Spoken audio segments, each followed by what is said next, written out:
What's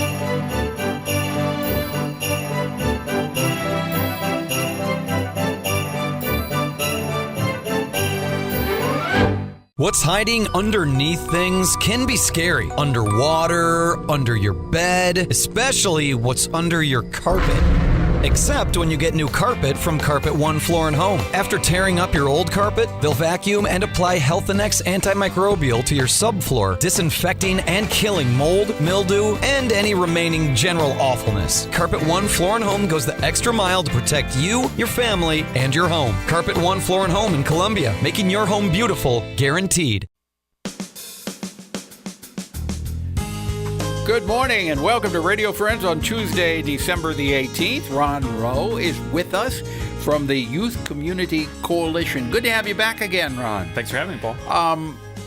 Some people may not be aware what your organization is. Give us a quick rundown of the Youth Community Coalition. Sure. So the best way to think of this is Youth Community Coalition is all your youth-serving agencies here in the Columbia-Boone County area. And collectively, we come together. Everybody's working in their own lanes day to day, but we come together to try to make each of the communities in Boone County the best place they can be for kids to grow up in. Mm-hmm. And that's a lot of work. It's a lot of work. Yeah. Now, you had an event on December the 13th, right? Correct. How did that go?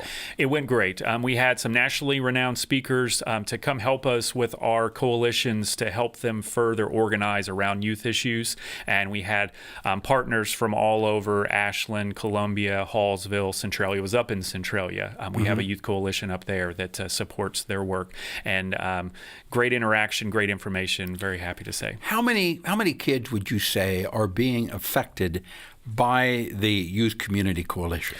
Well, I'd have to go to, I don't know the exact numbers, but all of our, to some extent, all of our CPS kids here in Columbia, but also all of the youth and children in Centralia, Hallsville, Sturgeon, You're Harrisburg, thousands. Southern Boone, thousands of kids. Yeah. Yes, all your kids in Boone County, yeah. What are some of the biggest problems that you see occurring now? One of the things that our group has always focused on substance use prevention. That's kind of that's certainly a focus for us. But in the recent past, when we go and do town halls in our communities in Boone County, mental health awareness and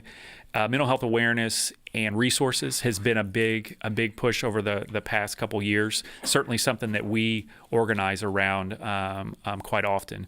We've also, in the very recent past, had an uptick in what's called juuling. It's a very specific type of e-cigarette device that, unfortunately, what we're finding are middle schoolers, high schoolers, and even middle schoolers are getting into their schools. So what is this? Well, juuling it's just a type of vaping product or device, I should say. And while it's perfectly legal for adults to have and whatnot, we're very concerned about 16, 15, 14-year-olds having those. Those have quite a bit of nicotine, very much like So it's an cigarettes. e-cigarette? Basically, yes. But it looks like a thumb drive, and what we find is that thumb drive? Yes, and they you recharge. Mean like a computer thumb drive? Exactly. And what we found, and we're trying to, as quickly as we can, educate our educators, if I can say that, also parents, to let them know what's going on, let them know what their kids are doing. So how do the kids get a hold of this? Well, typically they'd have to have someone 18 or older buy them. That's not to say that some places might not sell to them. So you can it get them is just about illegal anywhere. for anyone under 18 to have it? It would depend on the jurisdiction, would be my understanding. Here in Columbia, we have the Tobacco 21 rule that includes all e-cigarette devices, so they'd have to be 21 to purchase. But I drive by the signs every day. I see buy Juul here, $20 or whatnot. And I guess I'm living in a very sheltered world because I have not heard of Juul before. It's just a type of e-cigarette device. It'd be the best way to say it. There's others like it. We're just concerned because we're seeing a very significant uptick in youth using them. So when they're doing this, they are getting a large amount of nicotine in their body. I would hesitate. I'm not an expert on how much is there, but just think of it. It's in the range of like they were smoking cigarettes, and to the extent that the delivery device uses a pod of liquid that delivers the vapor to the youth. They can use up to a pack a day very very quickly, just like someone who had a strong habit would. So do you think that many parents are not aware of this? My informal, no survey behind it, anecdotal evidence is yes. So what do they do? What do parents or grandparents do if they have a suspicion that their kids are juuling? Is that right? Juuling? Juuling, yes. Like all substances, having conversations with your children, they're not always the easiest conversations, and that's trainings that we put on as frequently as we can in communities that want to have them. But having conversations about what your kids are doing, asking them if they're doing this, seeing this with their friends. What else besides that? Well, like I said, mental health has been in focusing on providing resources or providing awareness. We're working down in Ashland, Southern Boone schools with their high schoolers. They wanted to bring some stress-reducing activities to their peers. It was very admirable of them. And we're working with them to develop a program called Mindfulness Mondays, where they, each Monday in a free 30 minutes that they have, I won't say free, but they have some extra time. Right.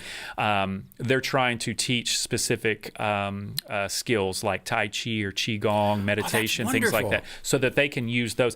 These kids, Paul, not like when you and I grew up, they have things coming up them 1,000 miles an hour, and they, to their credit, some of them recognize that they're stressed out and they need help, and they're asking for it. So this is called Mindfulness Monday. Yes. And is this only happening in Ashland? We're, if you want to call it this, piloting in Ashland because it was their idea, and we're working with them. We're trying to bring practitioners of some of these skills and arts to them. They want to do things, even bringing in service animals or bringing in homeless animals to pet them. These are the kids. Absolutely. Well, I think that's very commendable, don't you? I do as well. And the fact that they are initiating it gives you a great deal of hope for the young people. Paul, I have a great job. I get to work with wonderful people, adults who are trying to make the communities better, but I also, on a not infrequent basis, get to work with some wonderful kids all over our county. So it gives you high hope in this day and age. I think a lot of times we don't give those kids enough credit. They deserve a lot more than we old fogies tend to give them. If we just listen to youth, we'll learn a lot of things, one of which is an appreciation for how wonderful they're doing. Our future is in their hands. It is. It is. If people want more information, if they want to volunteer with the Youth Community Coalition, can they do that? Absolutely. And how do they go about it? yc2.org is our webpage, or they could email me at ron@yc2.org. Okay, yc2.org, or email Ron at yc2.org. You got it. Okay, all right. Ron, thank you so much for coming by. Appreciate it. Continued success. Thank you, Paul. And Merry Christmas and Happy New Year to you and yours. Tomorrow we're going to find out about the good work of Salvation Army, and buckle up, phone down. That's important. Drop me an email, pepperp@missouri.edu, something you'd like to see or hear. I'd appreciate it. Have yourself a nice morning and afternoon. Bye-bye.